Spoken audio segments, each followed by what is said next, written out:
Nou, is nou vir ons 'n rooi lig na vers 10. Vers 10 sê, dit gaan oor waarheid en liefde tot die waarheid. Die waarheid het 'n prys aan, en ek gaan nie daai prys betaal nie. Ek het die leuen lief.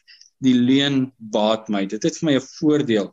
Ons almal is by daai vrik in die pad. Kies jy die waarheid, kies jy die leuen. Albei het 'n prys.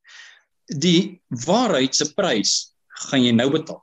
Jy gaan verwerp word in hierdie wêreld. Die leuen se prys gaan jy nie nou betaal nie. Jy gaan dit betaal in die volgende lewe, na hierdie lewe. Die voordeel van die waarheid gaan jy nie in hierdie lewe kry nie, maar in die lewe hierna. As Yeshua gekom het, gaan jy dit kry. En die voordeel van die leuen gaan jy in hierdie lewe kry. En wat doen ons? Ons is lief vir die leuen want ons is kortsigtig. Ons dink net aan nou in hierdie lewe. Dit net in my nou goed gaan. En daarom hou ek by die leuen. Want die oomblik as ek die leuen identifiseer en net lewe vir die waarheid, gaan die wêreld my haat. Soos hulle Yeshua gehaat het. Hy het gesê, as hulle my gehaat het, sal hulle julle haat. Hoekom? Dis dieselfde waarheid. Hoekom het hulle Yeshua doodgemaak? Hulle het nie van die waarheid gehou nie. En dieselfde met ons. So daar's 'n prys daaraan om die waarheid lief te hê. Maar as jy die leuen lief het, is daar gevolg. Vers 11 sê, en daarom sal God hulle die krag van die dwaling stuur om die leuen te glo. Nou gaan kyk jy na hierdie Romeinse priestertjies, wat dan swaai hulle daai goeters, en hulle trek daai fancy kleertjies aan, en hulle doen. Ja, gaan hulle nooit groot word nie. Hulle besig met sulke twak. Vers 11 sê, en daarom sal God hulle die krag van die dwaling stuur. Die krag van die dwaling. Jy verdwaal, en 'n krag hou jou daar, om die leuen te glo.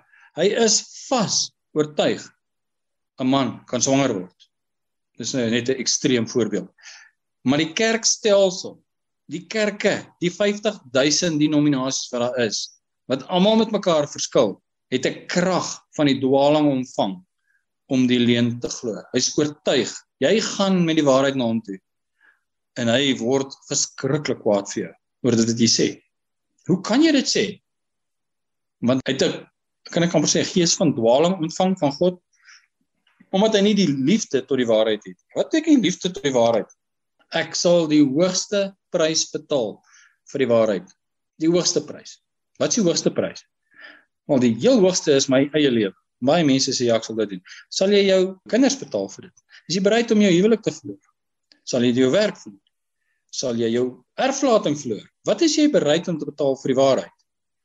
Nee, nie veel nie, want die leuen pas my.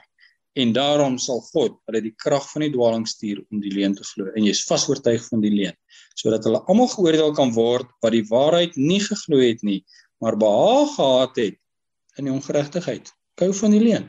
Dit pas my.